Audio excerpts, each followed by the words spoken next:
entend vient de la parole de Dieu.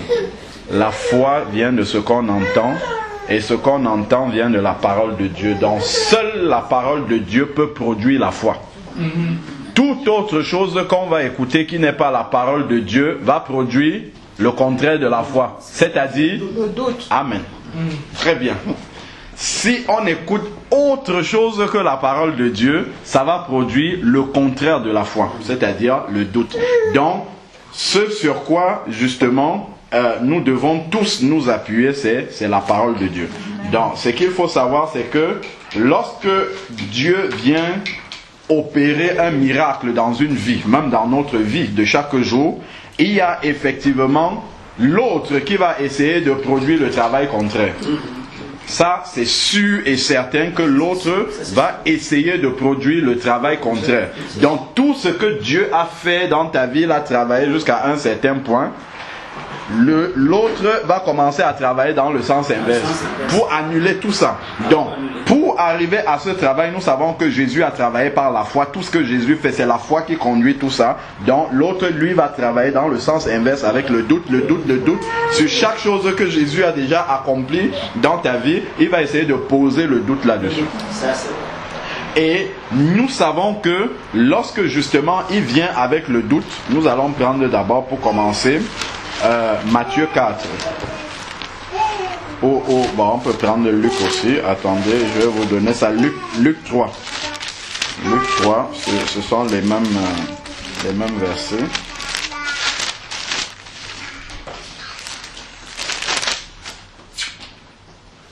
Luc 3. Non, plutôt Luc 4. Excusez-moi. Alors, Luc 4, je vais prendre à partir même du verset 1. On va comprendre. Parce que en fait, si Jésus est descendu au milieu des hommes, si Dieu s'est incarné dans la chair d'un être humain pour venir vivre au milieu de nous, non seulement il est venu accomplir notre salut à la croix, mais il y avait également quelque chose qu'il est venu nous montrer. Il est venu nous montrer le cheminement par lequel le disciple va passer. Et ici, on voit justement Jésus qui est confronté à une certaine situation, et on va la voir, et on va voir que nous vivons aussi cette situation-là de façon régulière, permanente même. À chaque fois que Dieu fait quelque chose dans notre vie, il y a cette situation-là dans laquelle nous allons entrer. Je prends Luc chapitre 4 verset 1. Jésus rempli du Saint-Esprit, ça intervient après que Jésus soit passé par le baptême de Jean. Jésus rempli du Saint-Esprit revint du Jourdain et fut conduit par l'Esprit dans le désert. Jojo, on a dit tout à l'heure que Dieu peut conduire dans le désert. Donc c'est le Saint-Esprit qui a conduit Jésus dans le désert. Nous savons que l'Esprit de Dieu, c'est Dieu lui-même aussi. Voilà. Donc, il a été conduit par l'Esprit dans le désert. Où, verset 2, où il fut tenté par le diable pendant 40 jours et pendant 40 jours. Il ne mangea rien durant ces jours-là, et quand il fut achevé, il eut faim. Alors le diable lui dit: si tu es fils de Dieu, dis à cette pierre de devenir du pain. Jésus n'avait aucun doute qu'il est fils de Dieu. Lisons le chapitre 3 ici là. Chapitre 3, verset 21. Luc 3, verset 21. Tandis que tout le peuple se faisait baptiser, Jésus fut aussi baptisé, et pendant qu'il priait, le ciel s'ouvrit et l'Esprit Saint descendit sur lui sous une forme corporelle comme une colombe. Et il vint une voix du ciel: tu es mon fils bien-aimé, objet de mon affection. Donc il n'y a aucun doute que Jésus est fils de Dieu. Et le diable vient lui dire: si tu es fils de Dieu. Donc le diable vient toujours avec le doute. Le Seigneur a bien dit, c'est dans Matthieu 10 là-bas, que le disciple sera traité comme son maître. S'ils m'ont traité de Belzébul, ils vous traiteront aussi de la même façon. Donc si le diable a pu faire cela à Jésus, ce n'est pas à nous qu'il ne va pas faire. Tu as obtenu une guérison de la part du Seigneur. Est-ce que tu es sûr vraiment que tu es guéri? Il va venir avec, c'est sûr, c'est exactement ça qu'il va venir. Pour faire le chemin inverse que Jésus vient de faire dans ta vie. Si tu es fils de Dieu, dis à cette pierre de devenir du pain. Jésus est notre modèle parfait et nous allons voir comment Jésus a réagi par rapport à ce qui est en train de se passer ici. Et Jésus lui répondit, il est écrit. Amen. Amen. Et Jésus lui répondit, Jésus n'a pas commencé à s'exciter ou à discuter avec lui, non, je suis le Fils de Dieu. Il lui répond par la parole de Dieu. Parce que le contraire du doute, c'est la foi. Et qu'est-ce qui produit la foi? C'est la parole de Dieu. Voilà pourquoi Jésus a répondu par la parole. Ça, c'est pour nous montrer, il n'avait même pas besoin, mais c'est pour nous montrer à nous, ses disciples, l'exemple. Quand le malin vient avec le doute, nous répondons par la parole. Il est écrit ceci. Voici ce que Jésus dit et ma foi est posée sur cette parole-là. Sachant que cette parole-là est le roc inébranlable de tous les siècles. Comme on a dit tout à l'heure, tout passera, comme Jésus a dit, le ciel et la terre passera, mais mes paroles ne passeront pas. Donc c'est sur cette parole-là que je fonde mon espérance, mon espoir. Donc c'est cette parole-là qui est mon rocher. C'est pour ça que Jésus dit, il est écrit, l'homme ne vivra pas de pain seulement. Point. Est-ce que le diable est parti? Non. Ce n'est pas quand tu vas confesser un verset qu'il va partir forcément. Il peut partir, comme il peut encore revenir avec une nouvelle malice. Il ne faut pas que ça t'étonne. Il ne faut pas dire, ah, la parole que j'ai confessée là ne marche pas. Non, pas du tout. C'est qu'il insiste, et au bout d'un moment, il va voir que non, ça c'est un enfant de Dieu qui est bâti sur la parole et il va partir. C'est comme ça. Donc, verset 5, le diable l'emmena plus haut, lui montra en un instant tous les royaumes du monde, les richesses de la terre, et lui dit, je te donnerai tout ce pouvoir et la gloire de ces royaumes, car elle m'a été remise et je la donne à qui je veux.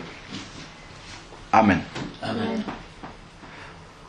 Nous devons comprendre quoi dans notre situation ici?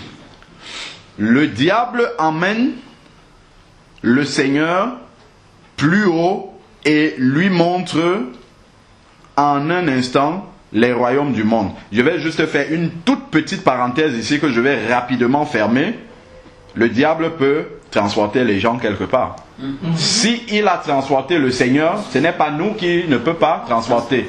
Donc, les gens qui disent qu'ils ont été en enfer, le diable peut les amener en enfer et leur faire voir des choses. S'il a fait ça au Seigneur, il peut le faire pour les enfants de Dieu. Donc, il ne faut même pas que ça nous étonne. Donc, quand quelqu'un dit j'ai été en enfer, on ne dit pas il n'a pas été. Il a été, mais est-ce que c'est Dieu qui l'a amené là-bas? Non, c'est le diable. Parce que nous savons, d'après Luc 16, que si quelqu'un entre là-bas, il ne ressort plus. Bon, continuons et revenons dans le message. Alors, donc, nous voyons ici que le diable vient lui proposer les royaumes du monde. Donc, en fait, ici, si on veut appliquer ça dans la situation présente, c'est que le diable vient avec la sagesse du monde. Il vient nous montrer que ça soit la médecine, que ça soit... Tu regardes, tous ces gens-là, ils n'ont pas pu te guérir. Ils n'ont pas de réponse. Donc, ça veut dire que Dieu même ne peut rien pour toi.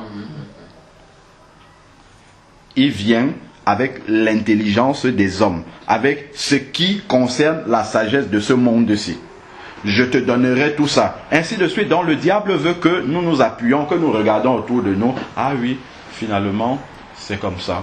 En fait, pour moi, soit on va dire Dieu m'a oublié, soit on va dire ah c'est comme ça, c'est mon destin. Et on va l'accepter. Non. Dieu ne veut pas ça.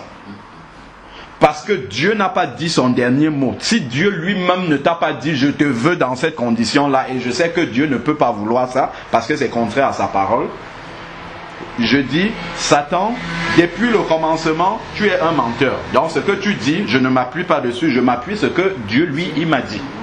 Donc ta sagesse est la sagesse du monde. C'est pour ça dans Matthieu 16 là, quand Pierre est venu dire à Jésus, tu n'iras pas à la croix. Qu'est-ce que Jésus a répondu? Arrière de moi, Satan, tes pensées sont les pensées des hommes. Donc les hommes souvent, les médecins là souvent, ils viennent avec les pensées de Satan.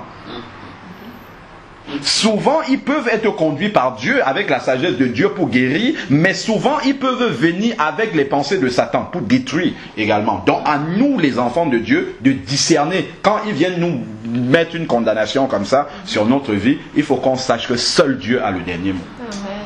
Seul Dieu a le dernier mot. Le médecin peut venir dire, tu vas mourir demain. Je dis, arrière de moi, Satan. Parce que Dieu ne m'a pas dit que c'était la fin. Amen. Il faut qu'on ait cette ferme conviction-là de pouvoir discerner dans la parole des hommes, est-ce que c'est Dieu qui nous parle au travers d'eux ou est-ce que c'est Satan qui parle? Parce que quand nous regardons dans Matthieu 16, on peut même aller voir, quelques versets avant, Pierre a été inspiré de Dieu. Il a dit une parole vraiment que personne n'avait jamais dit. Prenons Matthieu 16, gardons Luc 4, on va revenir dessus après. Retournons dans Matthieu 16 et on va voir comment l'homme peut être tellement instable.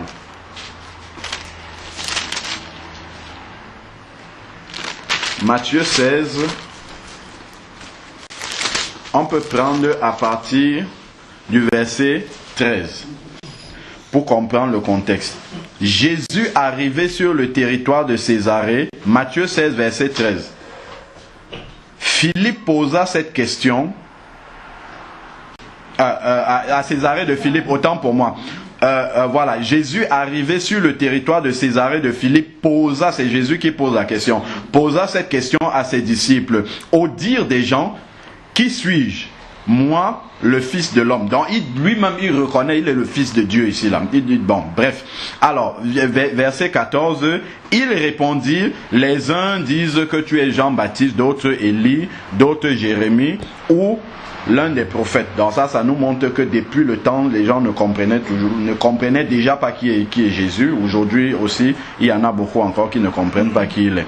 Donc, verset 15, mais vous, leur dit-il, qui dites-vous que je suis? Normalement, le monde peut avoir une compréhension de Jésus, mais nous devons avoir une compréhension différente. Voilà, c'est Jésus, il a dit les autres, qu'est-ce qu'ils disent? Et maintenant, vous, mes disciples, qu'est-ce que vous dites? Donc, c'est pour ça qu'on doit faire attention à ne pas avoir le même langage que ceux qui ne sont pas les disciples de Jésus. Alors, verset 16. Simon Pierre répondit, tu es le Christ, le Fils du Dieu vivant. Jésus reprit la parole et lui dit, tu es heureux, Simon, fils de Jonas, car ce ne sont pas la chair et le sang qui te l'ont révélé, mais mon Père qui est dans les cieux. Donc, en fait, ici, Pierre a été inspiré directement par Dieu pour répondre. Un homme peut être inspiré par Dieu pour nous dire une parole. Dieu peut, puisque si Dieu utilise un âne, il peut utiliser un homme pour nous parler. Donc, il n'y a pas de problème. Donc, voilà Pierre. Je laisse les versets suivants. Revenons maintenant. Continuons maintenant. À partir du verset 21. Jésus commença dès lors à montrer à ses disciples qu'il fallait aller à Jérusalem, souffrir beaucoup de la part des anciens, des principaux sacrificateurs et des scribes, être mis à mort et ressusciter le troisième jour. Pierre le prit à part. Et c'est le même Pierre là qui est au-dessus là. Pierre le prit à part et se mit à lui faire des reproches en disant, c'est Pierre, il reproche le Seigneur, le Dieu vivant qui est là devant lui, il lui fait des reproches. En disant, à Dieu ne plaise, Seigneur, cela ne t'arrivera pas. Qu'est-ce que Jésus a fait? Le même Jésus qui, quelques versets, a dit à Pierre, ce n'est pas la chair et le sang qui te l'ont révélé, c'est-à-dire c'est pas un homme qui t'a donné cette révélation-là, c'est Dieu qui t'a donné cette révélation. Le même Jésus, quelques versets plus tard, dit au même Pierre, encore, verset 23, mais Jésus se retourna et dit à Pierre, arrière de moi, Satan. Tu es pour moi un scandale, car tes pensées ne sont pas celles de Dieu, mais celles des hommes. Nous savons qu'il ne parle pas à Pierre, ici, là, le Pierre, la personne. Il parle à l'esprit qui a séduit Pierre en ce moment pour que Pierre parle comme ça. Donc, Jésus, dans deux situations qui se passent quasiment un instant après, il discerne à ce moment si c'est Dieu qui lui a inspiré ça, et à un autre moment, c'est Satan qui a parlé. Et nous aussi, en tant qu'enfants de Dieu, conduits par l'Esprit de Dieu, avec le discernement du Saint-Esprit, nous devons, lorsque quelqu'un nous parle, discerner, est-ce que ce qu'il me dit là, ça vient de Dieu, ou est-ce que ça vient de Satan pour détruire ma foi? Parce que quand Satan parle, c'est toujours pour détruire notre foi. Parce qu'il sait que dès lors qu'on n'a plus la foi, c'est fini. Là, il peut venir maintenant avec toutes les mauvaises pensées qu'il veut, avec toutes les pensées que Dieu nous a abandonnées, avec toutes les pensées que Dieu ne se souvient pas de nous, qu'il a fait semblant de vouloir penser à nous, mais en fait, en réalité, il ne pense pas véritablement à nous. Continuons maintenant. Ici, on revient dans Luc 4, verset 7. Si donc, il revient encore, c'est toujours le diable qui est en train de parler à Jésus. Si donc tu te prosternes devant moi, elle sera tout à toi. Si tu te prosternes devant moi, elle sera tout à toi. Verset 8. Regardons toujours comment Jésus agit, c'est notre modèle. Jésus lui répondit, il est écrit, tu adoreras le Seigneur ton Dieu et à lui seul tu rendras un culte. Tu le serviras lui seul dans d'autres versions. Verset 9. Le diable n'est pas découragé, il continue encore. Voilà pourquoi nous devons manger la parole de Dieu. Nous devons vraiment emmagasiner la parole de Dieu afin que lorsque le diable vienne, que nous ayons toujours cette parole là pour lui asséner droit comme ça là et lui dire voilà ce que la Bible déclare.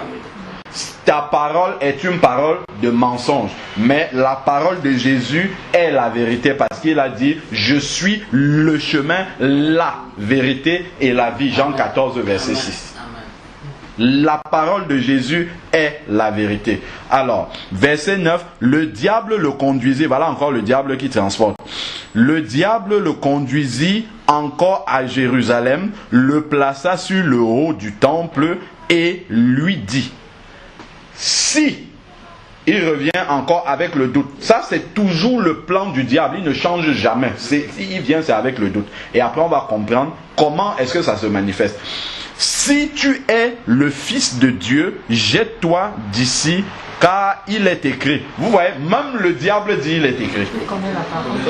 Même le diable peut venir en tordant un verset, en prenant la moitié d'un verset, il oublie l'autre partie, enfin il n'oublie pas, il fait exprès de ne pas citer l'autre partie, il vient avec la parole, ah mais Dieu, est-ce que Dieu a même dit ça, ainsi de suite, et il t'embrouille comme ça, tu dis, ah oui, finalement, ce que je pensais, ce n'est pas ça que Dieu a dit. Dieu a plutôt dit ça, et c'est comme ça qu'il t'a eu. Tu commences à confesser sa parole au lieu de confesser la parole de Dieu. Et là, tu es déjà à côté du plan de Dieu. Donc, il est écrit, ça c'est le diable qui cite, il donnera pour toi des ordres à ses anges afin qu'ils te gardent. Verset 11.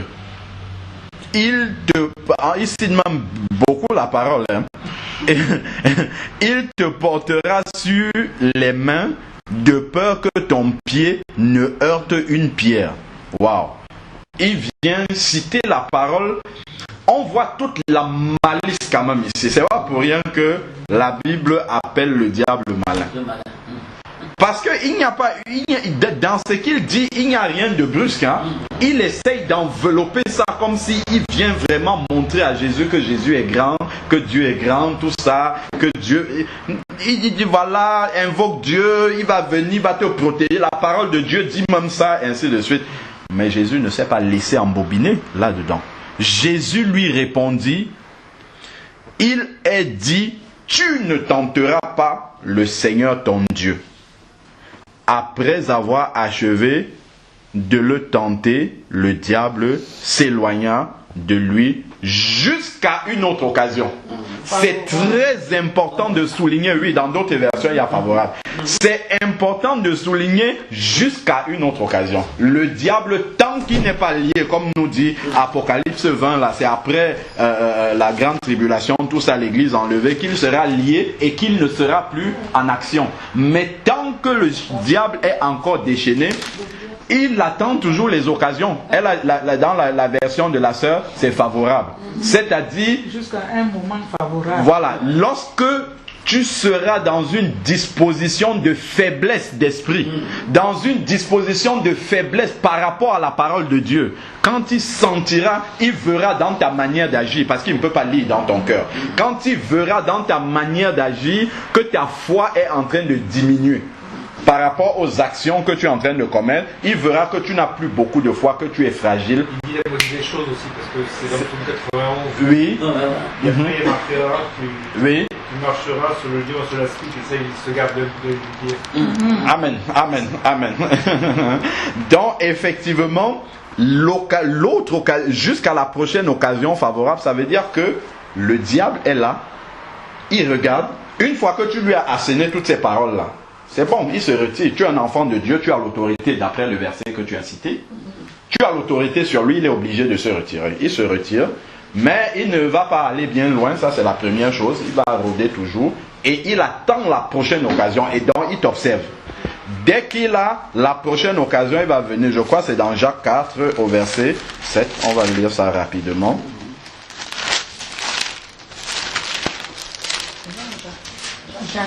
Jacques 4, verset 7.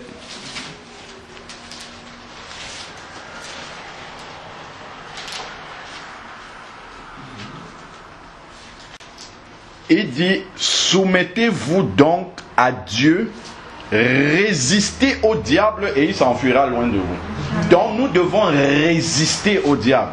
Pourquoi? Parce qu'il est toujours là, il rôde. Ailleurs, il nous a dit qu'il rôde comme un lion rugissant, cherchant qui va dévorer. Donc, il est toujours auprès de nous. Et comment nous allons résister au diable? En nous soumettant donc à Dieu, c'est-à-dire en restant dans l'obéissance à la parole de Dieu, en marchant dans la sanctification. Et d'ailleurs, puisque nous sommes à côté, nous allons avancer dans Pierre, dans 1 Jean 5, verset 18, qui va nous confirmer ce que nous venons de dire là. 1 Jean 5, verset 18.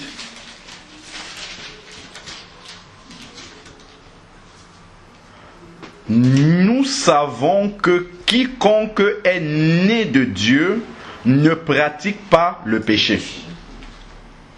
C'est-à-dire que il vit dans l'obéissance à la parole de Dieu, il vit dans la sanctification. Mais celui qui est engendré de Dieu, celui qui est engendré de Dieu le garde et le malin ne le touche pas. Le malin ne peut pas toucher un enfant de Dieu qui vit dans l'obéissance.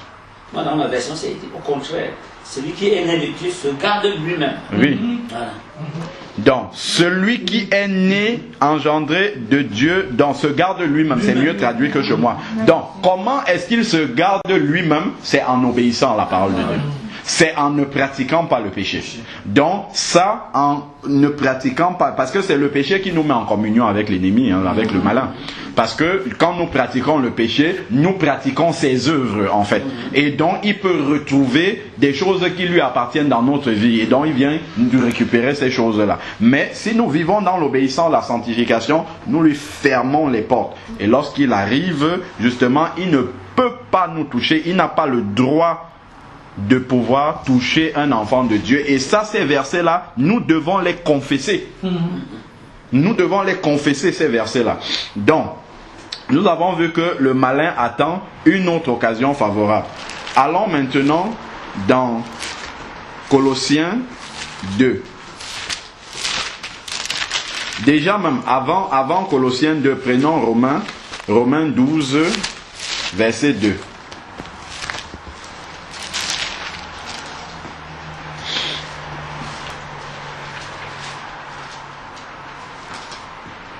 On peut même commencer à partir du verset 1, parce qu'il y a une relation entre le 1 et le 2. Je vous exhorte donc, frères, Romains 12, verset 1. Je vous exhorte donc, frères, par les compassions de Dieu, à offrir vos corps comme un sacrifice vivant, saint, agréable à Dieu, ce qui sera de votre part un culte raisonnable. Donc, il nous appelle à vivre dans la sanctification et notamment à faire attention à notre corps. Parce que notre corps est le temple du Saint-Esprit. C'est là où l'Esprit de Dieu habite. Et l'Esprit de Dieu ne peut pas communier avec d'autres esprits. Avec les démons, en quelque sorte. Verset 2 maintenant. Ne vous conformez pas au siècle présent, au monde présent, mais soyez transformés par le renouvellement de l'intelligence afin que vous discerniez quelle est la volonté de Dieu, ce qui est bon, agréable et parfait. Donc, si nous vivons sans que notre pensée ne soit renouvelée par la pensée de Dieu, et qu'est-ce qui renouvelle notre pensée? C'est la parole de Dieu. Lorsque nous lisons la parole de Dieu, notre foi grandit et notre pensée est renouvelée, elle est changée. Ça fait en sorte que nous alignons notre pensée sur la pensée de la parole de, sur la parole de Dieu. Donc nous croyons ce que Dieu dit. À partir du moment où nous laissons la parole de Dieu à côté, notre pensée est renouvelée par celle du monde. C'est pour ça qu'il a dit, ne vous conformez pas au siècle présent, au monde présent. Donc, et lorsque notre pensée sera notre pensée sera alimentée par la pensée du monde, nous allons commencer à penser comme le monde. Nous allons nous considérer comme le monde nous voit et non comme Dieu nous voit. Et c'est comme ça que nous allons commencer à douter, parce que le monde doute de tout. Le monde ne connaît pas la vérité. Donc, le monde ne peut avoir que des pensées de doute, parce que, comme nous dit 1 Jean 5 au verset 19, si on lisait la suite, le monde est entre les mains du malin. Donc, le malin, c'est celui qui donne le mensonge, c'est celui qui apporte le doute. Donc, si nous alignons nos pensées sur celles du monde, nous allons douter. Nous allons commencer à se dire, est-ce que Dieu a vraiment, et c'est là où il nous a gagné. Donc, quand le malin, il nous a dit tout à l'heure que le malin rôde en attendant une occasion favorable, c'est lorsque notre pensée n'aura pas été renouvelée. Lorsque nous ne serons pas dans la foi par rapport à la parole de Dieu, il va donc venir avec ces pensées de doute là et nous amener sur un autre terrain. Et c'est là justement que nous devons veiller absolument à pouvoir renouveler notre pensée. Il faut constamment être dans la méditation de la parole de Dieu et Dieu va pouvoir véritablement lui-même te mettre dans ton cœur les paroles qui sont les tiennes. Parce que quand nous lisons la Bible, Dieu nous parle personnellement. Il s'adresse personnellement à nous dans sa parole. Et ça, nous devons vraiment... persévérer là-dedans, en fait. Persévérer, parce que c'est notre salut, cette parole-là. Le diable cherche à nous détruire. Ça, il faut bien comprendre que nous sommes dans un combat spirituel permanent où le diable ne va pas nous excuser. Si nous lui laissons la moindre occasion, il ne va pas dire, ah, celui-là, je l'excuse. Non, il va installer le doute jusqu'à ce que tu sois détruit complètement. Donc, mais nous savons déjà qu'il n'a aucune autorité sur nous. Amen. Gloire à Dieu, parce que nous sommes sous la protection du sang de Jésus. Donc, nous n'avons pas peur de lui. Nous avons juste besoin de faire comme Jésus a fait, confesser la parole de Dieu et puis il s'en va. Il revient encore, nous confessons encore cette parole-là. Et puis il s'en va. Si nous prenons Colossiens 2, ces versets-ci sont à retenir par cœur, afin que lorsqu'ils viennent, que cette parole-là sorte immédiatement. Comme je dis souvent, le Saint-Esprit joue un peu le rôle du micro-ondes, du congélateur et du micro-ondes. congélateur, lorsque nous lisons la parole de Dieu, ça congèle cette parole-là en nous. Lorsque nous en avons besoin, ça dégivre. Ça joue maintenant le rôle du micro-ondes. Le Saint-Esprit dégivre cette parole-là et nous la confessons directement. Il faut que cette parole-là habite en nous, en fait. Pour que lorsque le diable vienne, Jésus n'a pas dit « Attends, le malin, je m'en vais lire ma Bible pour voir ce qu'il y a là-dedans. » La parole est sortie directement. Parce que la parole était en lui. Si quand le diable vient, tu dis « Attends, je m'en vais lire ma Bible » pour voir quel verset je peux te dire maintenant. il a le temps de te découper en petits morceaux. Donc il faudrait que nous lisons cette parole-là et que nous la gardons en nous. Parce que déjà, lorsque nous allons dire « Attends, je m'en vais lire ma Bible », il va dire ça, c'est déjà quelqu'un qui doute et qui n'a pas cette parole-là en lui. Donc comme il va prendre la parole-là ailleurs, ça veut dire qu'elle n'est pas en lui. Hein? Et donc ça veut dire qu'il sait ce qu'il peut faire à ce moment-là. Donc, si... Un voleur qui cogne à ta porte, tu ouvres, tu vois le voleur, tu dis il va aller chercher ma matière.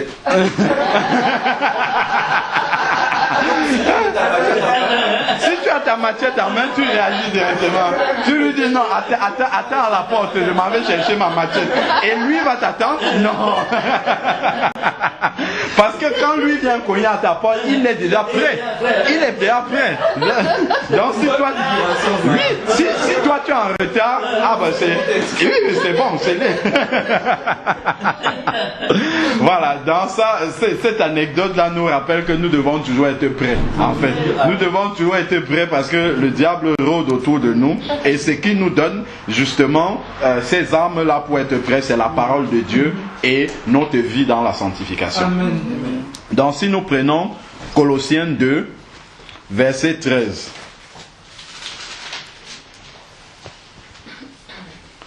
Vous qui étiez morts par vos offenses et par l'incirconcision de votre chair, il vous a rendu la vie avec lui, en nous faisant grâce pour toutes nos offenses.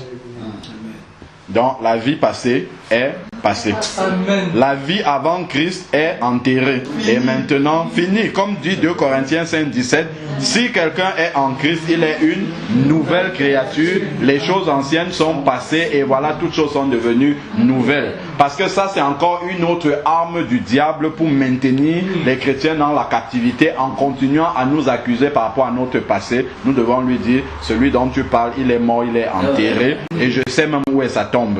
Donc voilà, celui-là, on n'en parle plus. Maintenant, tu parles à quelqu'un qui est une nouvelle créature. Je me vois comme Dieu me voit maintenant. Je ne me vois plus comme toi tu es en train de vouloir me rappeler quelqu'un qui est mort là, c'est fini. Alors, verset 14, il a effacé l'acte rédigé contre nous et dont les dispositions nous étaient contraires. Il l'a supprimé en le clouant à la croix. Nous, tout ceci déjà, c'est pour nous introduire ce qui va suivre. C'est parce que Jésus a fait tout ceci que les versets suivants deviennent vrais maintenant pour nous. Il a dépouillé les principautés et les pouvoirs. Amen. Et les a publiquement pour que les gens voient. C'est pour ça qu'il faut rappeler au diable, s'il vient, il faut lui rappeler que ce n'était pas caché dans une chambre, que son autorité dans ma vie a été dépouillée. C'était devant tout le monde, c'était public. Donc c'est aussi publiquement que je vais lui confesser ça. Donc je vais lui dire avec assurance et autorité ces versets-ci.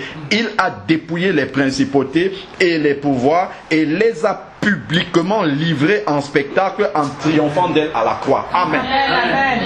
Donc je vais lui dire, toi qui viens mettre la maladie en moi, tu n'as aucune autorité sur mon corps. Parce que mon corps est le temple du Saint-Esprit. Amen. Amen. Donc quand je lui dis ça, il est obligé de partir. Si je prends Romains maintenant 8, verset 1. Romains 8, verset 1 dit, il n'y a donc maintenant. Le maintenant, c'est un présent continu. C'est pas au passé, au futur, ou c'est au présent continu. C'est-à-dire, tant que je suis là sur la terre et que je marche, comme il va dire là tout à l'heure, ce verset-ci reste vrai. Il n'y a donc maintenant aucune condamnation pour ceux qui sont en Christ, qui marchent non selon la chair, mais selon l'esprit. Donc, tant que je vis dans la sanctification, tant que je vis selon l'Esprit de Dieu, il n'y a aucune condamnation qui pèse sur moi. Amen. Ce n'est qu'en raison d'une quelconque condamnation qui pèserait sur moi que le malin peut faire quelque chose. Amen. Mais là, il ne peut rien faire dans ma vie. Je vais retourner maintenant dans Ésaïe là-bas. Ésaïe 53. On va lire Ésaïe 53 de façon comme dans une prière où nous disons merci au Seigneur pour ce qu'il a déjà accompli. Ce n'est pas qu'il va encore accomplir cela, mais il a déjà accompli cela. Et c'est vrai dans notre vie. Ésaïe 53 verset 1. Qui a cru à ce qui nous était annoncé? À qui le bras de l'Éternel s'est-il révélé? Il s'est élevé devant lui comme un rejeton, comme une racine qui sort d'une terre assoiffée. Il n'avait ni apparence, ni éclat pour que nous le regardions. Et son aspect n'avait rien pour attirer. Méprisé et abandonné des hommes, homme de douleur et habitué à la souffrance, semblable à celui devant qui l'on se voile la face.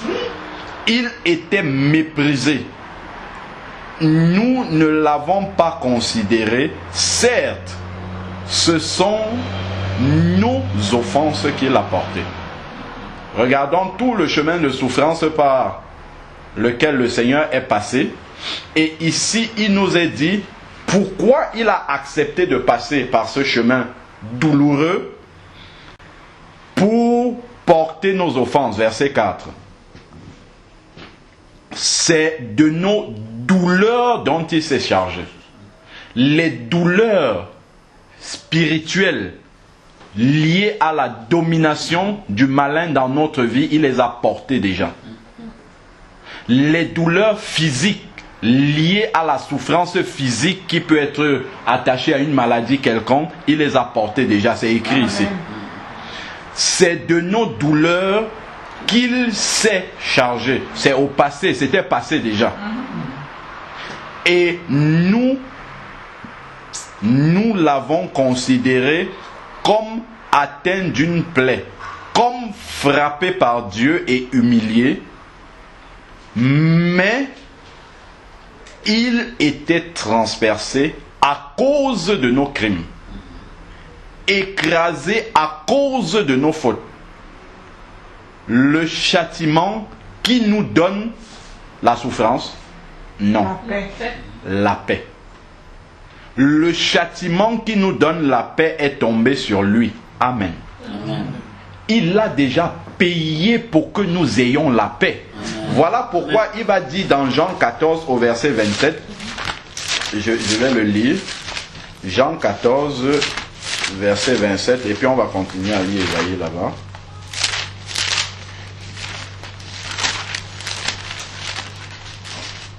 Jean 14 verset 27 dit: je vous laisse la paix.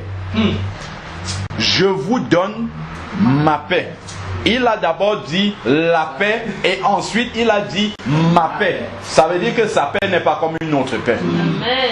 Je vous donne ma paix. Moi, je vous donne, je ne vous donne pas comme le monde donne. La guérison même d'un médecin n'est pas sûre. La guérison de Jésus est certaine. Amen. Elle est totale parce que c'est lui qui nous a formés. Amen. Le médecin a dû aller en faculté de médecine pour apprendre comment le corps humain fonctionne. Jésus n'a été dans aucune faculté de médecine. Parce que c'est lui-même qui a créé ce corps-là. Amen. Il n'y a rien de mieux que celui qui a conçu un appareil pour dire la panne qui est là-dedans et réparer cette panne. Amen. Donc, lui, ce n'est pas, il va essayer comme ça, il va tâtonner, il ne tâtonne pas. S'il y a un membre qui ne va pas, il enlève, il remplace par un œuf qui marche correctement. Point. Il y a un cœur qui ne fonctionne pas bien, il le renouvelle. C'est vrai que physiquement, on ne va pas le voir sortir et revenir, mais il te donne un nouveau cœur. Si c'est la tête qui ne fonctionne pas bien, le cerveau qui ne fonctionne, il n'a pas besoin de t'opérer, il renouvelle le cerveau. Les cellules qui ne vont pas bien, il les met de côté et il met de nouvelles cellules. Parce que c'est lui qui a créé toutes ces choses-là. Maintenant, c'est à nous d'avoir cette foi-là. Je continue le verset 27. Que votre cœur ne se trouble pas et ne s'alarme pas. Amen. Même si les situations de la vie semblent déchaîner contre nous, notre cœur ne doit pas se troubler. Parce que la paix qu'il nous donne, il a dit, je vous donne ma paix, elle ne dépend pas des circonstances terrestres dans lesquelles nous sommes. Amen. Voilà pourquoi Jésus pouvait dormir dans la pirogue, la barque, alors qu'il y avait une tempête qui avait découragé les disciples au point où ils se sont dit qu'ils devaient tous périr. Mais Jésus était en train de dormir. Et quand il se réveille, c'est seulement la tempête. Il étend la main. Parce que c'est lui qui a créé ça. Nous avons dit tout à l'heure, dans Colossiens, là-bas, que tout a été créé par lui. Donc même la tempête, là, il a le contrôle sur cette tempête-là. Tous les éléments de la nature, il a le contrôle dessus. Voilà pourquoi il se lève, il étend la main, et la tempête s'arrête. Et les disciples disent, mais qui est donc celui-là auquel même les vents, même les tempêtes obéissent? Si ce n'est le fondateur du monde, si ce n'est le créateur de l'univers. Amen. Donc c'est pour ça que, comme le frère disait tout à l'heure, lorsque nous invoquons le nom de Jésus, il faut que nous prions même pour avoir la révélation de qui nous avons invoqué. Que le Seigneur nous révèle. Si nous avions, je vous assure, même 1% de la révélation de qui est Jésus, aucun chrétien ne pouvait douter. Aucun, on ne pourrait pas douter. Tout ce qui fonde le doute, c'est que des fois, on laisse l'autre inspirer ce doute-là en nous. Que votre cœur ne se trouble pas et ne s'alarme pas. Dans un cœur qui s'alarme, c'est un cœur qui voit que les choses sont finies. Il n'y a plus d'espoir, il n'y a plus d'espérance, mais Jésus dit que ton cœur ne s'alarme pas. Ici, il dit point. Ne s'alarme point. Oui, ne s'alarme point. Voilà. Donc, je continue la lecture d'Ésaïe 53, verset 5. Mais il était transpercé à cause de nos crimes, écrasé à cause de nos fautes. Le châtiment qui nous donne la paix est tombé sur lui. Et c'est par ses meurtrissures que Nous sommes guéris. c'est conjugué à quel temps? Au présent.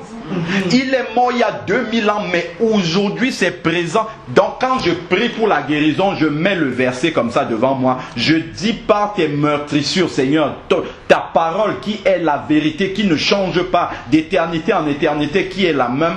Cette parole-là me dit, par tes meurtrissures, je suis guéri. Amen. Et je tourne 2 pages après, je prends Ésaïe 55 au verset 11. Ainsi est-il de la parole, de ma parole, la parole de Jésus. Nous savons que Jésus est la parole même, qui sort de ma bouche. Cette parole d'Ésaïe 55 là, c'est Ésaïe qui l'a prononcée, mais c'est le Seigneur qui parle au travers d'Ésaïe. Ma parole, qui sort de ma bouche, elle ne retourne pas à moi sans effet. Amen. Sans avoir exécuté ma volonté, cette volonté-là qui veut que tu sois guéri. C'est écrit, nous sommes guéris ici. Et accompli avec succès, sans avoir exécuté ma volonté et accompli avec succès, ce pourquoi je l'ai envoyé. Jésus n'a pas envoyé cette parole par Ésaïe qui nous dit que et c'est par ces meurtrissures que nous sommes guéris. Il ne l'a pas envoyé pour rien. Il l'a envoyé pour se révéler comme le Dieu qui guérit, Jéhovah Rapha. Amen. Et cela reste vrai aujourd'hui et éternellement. Voilà pourquoi il a dit dans Marc 16 au verset 17, voici les miracles qui accompagneront ceux qui auront cru. Tous ceux qui auront cru sans aucune exception. En mon nom, ils imposeront les mains. Lorsqu'on pose les mains sur un malade, ce n'est pas moi, l'ancien pécheur repenti aujourd'hui, qui pose les mains. Mais lorsque je pose la main sur un malade, c'est l'Esprit de Dieu. Amen. C'est l'Esprit de Dieu qui habite en moi. C'est Jésus lui-même qui a ce salut-là, qui a notre salut en lui. Amen. Qui a cette guérison. Celui-là qui a été sur la croix, c'est lui qui vient maintenant et qui utilise juste mon bras qui est posé pour communiquer la guérison dans le corps. Donc je ne dois pas regarder à celui qui a posé la main. Parce que cette main qui est posée là, en fait, c'est Jésus qui communique la vie au travers de cette main. Parce que dans cette main-là, elle appartient à un corps qui est l'habitation du Saint-Esprit. Qui est l'habitation du Dieu vivant même, nous dit la parole de Dieu. Donc cette main qui est posée sur le corps communique la vie de Jésus. C'est ça qu'il faut comprendre véritablement. Et savoir que lorsque cela se passe, c'est comme si c'est Jésus même qui avait posé sa main. Spirituellement même, c'est ça qui se passe. C'est Jésus même qui vient guérir à ce moment-là. Pourquoi? Parce qu'il nous a dit que sa parole sort pour exécuter sa volonté. Et cette volonté-là, effectivement, c'est que nous soyons guéris comme il a déjà dit. Si la guérison est instantanée, c'est un miracle. Si la guérison arrive progressivement, c'est la guérison divine. Mais dans tous les cas, Jésus veut arriver à cette guérison-là. Si nous attachons la foi, nous arrivons à cette guérison. Si nous avons toute cette foi et ainsi de suite, et que nous ne la voyons pas encore arriver, prions, confessons, disons au Seigneur, je sais que tu l'as déjà fait. Même si tu ne la manifestes pas encore physiquement, je sais que tu l'as déjà fait et que ça va se manifester physiquement. Et ça, on va le voir manifester sous nos yeux. Verset 6, nous qui étions errants comme des brebis, chacun suivait sa propre voie, et l'Éternel a fait retomber sur lui la faute de nous tous. Il a été maltraité, il s'est humilié et n'a pas ouvert la bouche. Semblable à l'agneau qu'on mène à la boucherie, à une brebis muette devant ceux qui l'attendent. Il n'a pas ouvert la bouche. Il a été emporté par la violence et le jugement dans sa génération qui s'est soucié de ce qu'il était retranché de la terre des vivants. À cause des crimes de mon peuple, de la plaie qui les avait atteints, on a mis sa tombe parmi les méchants. Son sépulcre avec le riche, quoiqu'il n'ait pas commis de violence et qu'il n'y ait pas eu de fraude dans sa bouche. Nous voyons que ce chapitre nous montre quel a été le prix de cette guérison-là que nous pouvons avoir nous gratuitement aujourd'hui. Parce que comme pour nous c'est gratuit, nous pensons que ça n'a rien coûté, mais ça a tout coûté. Ça a tout coûté au Seigneur. C'est pas pour rien. Aujourd'hui, ça s'accomplit simplement par un miracle de Dieu, mais parce que justement le prix fort a été payé. C'est pour ça que quand nous lisons ces versets, nous voyons ce que ça a coûté au Seigneur. Lui qui était Dieu, comme la Bible nous dit, qui existait, Philippiens 2, qui existait en forme de Dieu et qui est descendu pour accomplir cela afin que aujourd'hui nous soyons guéris. Afin que aujourd'hui nous ayons le salut, que nous soyons vraiment dans cette paix-là, comme il a dit. C'est quelque chose qui lui a tout coûté et il faudrait que nous nous souvenions de cela, mais surtout que nous n'acceptions pas que l'autre nous donne une parole différente. Seigneur Dieu Tout-Puissant, Père, nous te disons encore merci parce que tu es descendu, Seigneur Dieu, Et tu as accompli, Seigneur Dieu, déjà notre salut à la croix. Père, tu n'as pas seulement accompli le salut. Nous savons que c'est cela le plus important. Mais aussi, Seigneur Dieu, tu as accompli la guérison de nos corps, Seigneur Père. Parce que nous savons que ta volonté est que nous marchions dans la santé, la pleine santé, pour pouvoir te glorifier, pour pouvoir travailler pour toi, pour pouvoir parler pour toi, Seigneur Dieu Tout-Puissant. Nous savons, Seigneur Dieu, que cela a déjà été accompli. Et aujourd'hui, Seigneur Dieu, tu nous as encore laissé ta parole, afin qu'en la méditant, que nous puissions comprendre que ces choses-là sont faites déjà. Et que nous devons les prendre par la foi et marcher, Seigneur Dieu, dans cette vérité-là. Parce qu'elle reste la même aujourd'hui, 2000 ans après, cette vérité-là n'a pas changé. Et tu nous as dit dans ta parole que le ciel et la terre passeront, mais tes paroles ne passeront pas. Père, merci parce que cette parole-là est encore vivante au milieu de nous aujourd'hui, Seigneur Père. Nous te remercions parce que cela t'a tout coûté. Aujourd'hui, pour nous, cela est gratuit. Nous le prenons par la foi, mais nous savons que tu as payé le prix fort pour cela, Seigneur Dieu. Et nous te disons merci. Nos mots sont faibles, Seigneur Père, pour pouvoir te remercier de ce que tu n'as pas reculé devant la coupe amère, Seigneur Père, mais tu as accepté de la boire, Seigneur, afin que nous puissions avoir ce salut aujourd'hui, que nous puissions marcher dans la santé pleinement de notre corps aujourd'hui, Seigneur. Merci encore pour toute l'œuvre grandiose que tu as accomplie.